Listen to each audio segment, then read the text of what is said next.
Hello and welcome to episode 2 of my knitting techniques. In the previous episode, I showed you two methods of casting on, which were the English cast on and a cable cast on. Both very simple, very beginner friendly. In this episode, I will teach you the knit stitch and the purl stitch, the two stitches that make up everything in knitting. So for the to begin with, I'm going to show you the knit stitch.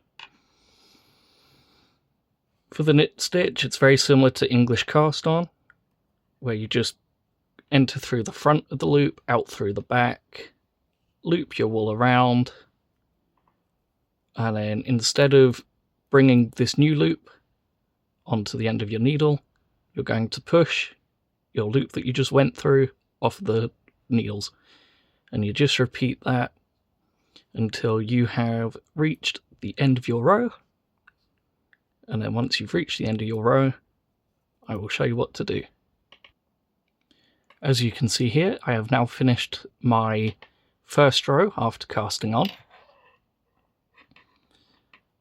What you want to do once both of your strands are on this side, take the side that you're working from, not your tail end, and you want to just put your main needle, assuming you're on straights, into your left hand. And then you take the first step and you just repeat it across the row.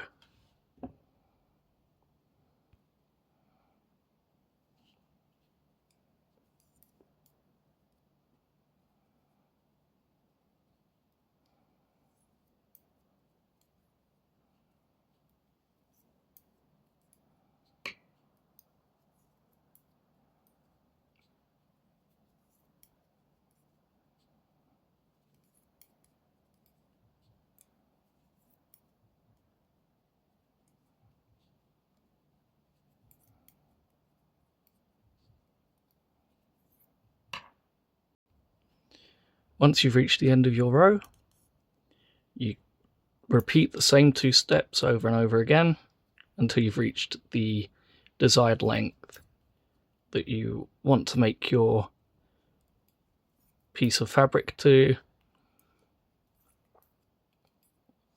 So if you wanted to make a scarf, you'd have to do quite a lot of rows. If you want to make something smaller, like a dishcloth, significantly smaller amount of rows.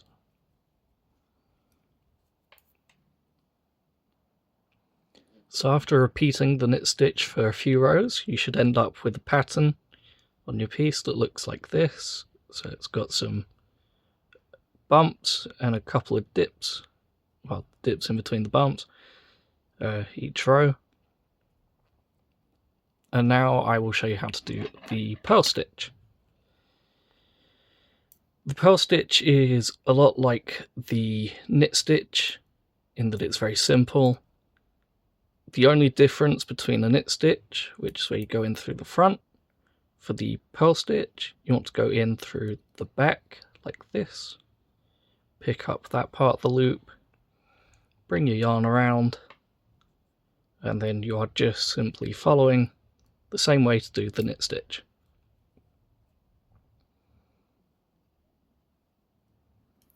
So once again, you go in through the back, out through the front, you loop your wool around, you bring it back through, and you scoop the loop off. You just keep repeating that for as many stitches as your pattern tells you to, or as many as you want to do for that row.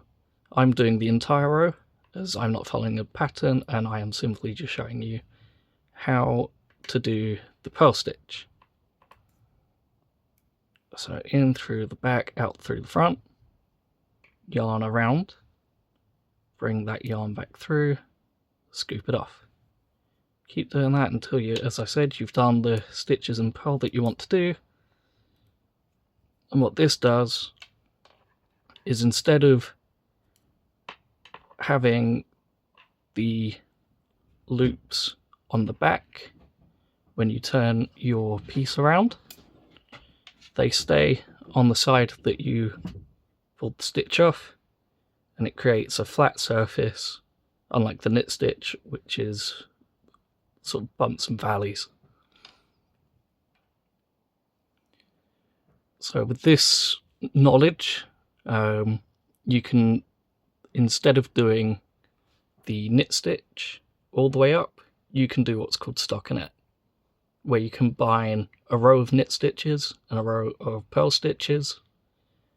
And what that does is it creates a long piece of flat fabric, and the stitches start to look like they have a V shape to them, which I will show you in just a minute.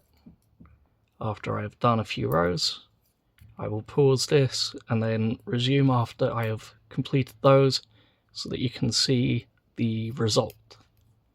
So what I am doing is I am doing this row as a knit row to place all of the bumps on the back of my work rather than the front. You can already see it here, that that's the pattern that you get compared to the knit stitch. Okay, so this is the result of stockinette up here, compared to the all knit rows. I think it looks nicer. The only negative to stockinette is that it does make the fabric curl, so the sides will start to do this. It's better to double the number of stitches if you're wanting to make it flat, and then you fold your final piece in half and sew up the sides, then it will lay flat for you. This is the end of this episode. I hope you've learnt something, and I hope it was helpful. Next episode, I will be showing you how to cast off.